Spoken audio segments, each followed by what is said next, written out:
What's up fam, what's up beautiful people? This week we are talking about the power of bringing yourself back to the present in the digital age. Let's get it!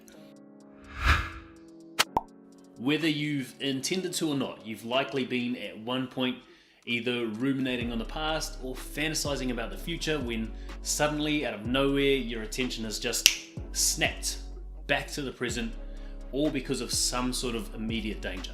The power of that shift in that moment is that we allow ourselves to become hyper-focused on exactly what it is that we're doing and on every action we take. Now that is to ensure that we give ourselves the best chance of survival, or at the very least, limit any damage. Over time though, our perception of those threats, what used to be sporadic yet immediate danger, literally posing a threat to our lives, our existence, then and there, has become severely warped due to the constant connection that we have to the threat of being outcast, disagreed with, or trolled online. With this constant feedback loop, that immediate danger, which is now not fitting in or not being valued, has become so consistent and so prevalent within our day-to-day lives that we have literally adapted to becoming hyper-focused so consistently on those perceived dangers or threats without them actually posing any real threat to our survival.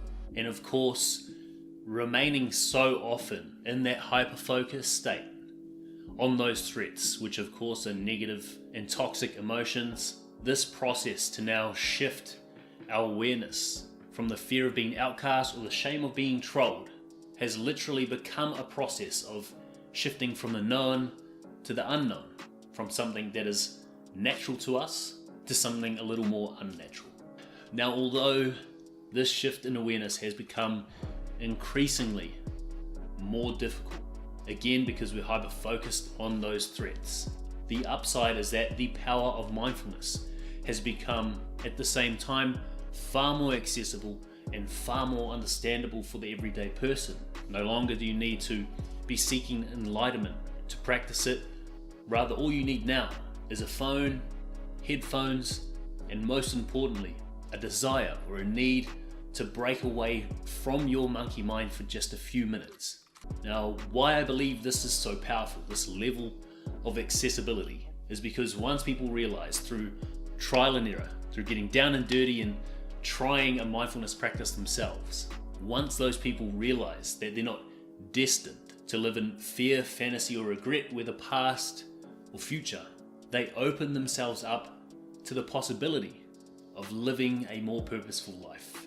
Now, this doesn't mean purposeful as in you've found your purpose, more so just ensuring that their thoughts and actions are more purposeful, because with more purposeful thoughts and actions we can literally concoct and create the life we want to live, then mindfully and purposefully take action to manifest it, rather than living a life based on reaction or based on fitting in, which is more often than not determined by someone else and how they treat us. So living this way, with mindfulness and with purpose, we literally give ourselves the power to no longer worry or feel anxious about what's being said or thought about us, which simply means we can live with less stress and in turn live a life that we're happier with. Now, if you're looking for something to help you build or cultivate that mindfulness, I've put some links down below that you can use the Making Mental Health Mainstream one to try our 4-day mini course on morning mindfulness. Otherwise, use the download link to download our free affirmation and meditation track that I've made personally for you guys, with Theta Wave binaural beats in the background, which is just going to make you a whole lot more suggestible and help you actually implement and stick with them. So to wrap this up, the power of being in the present, using mindfulness as this port key to get you there. Shout out Harry Potter fans. So using that port key to get you there.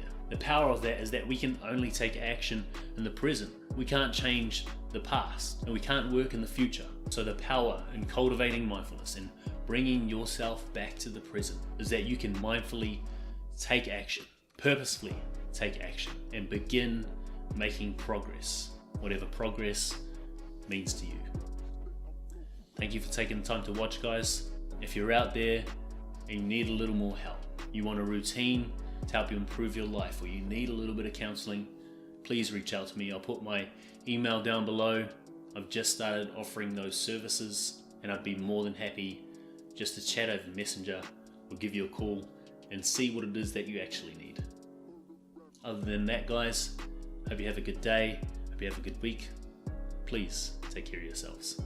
Love you all. Ciao.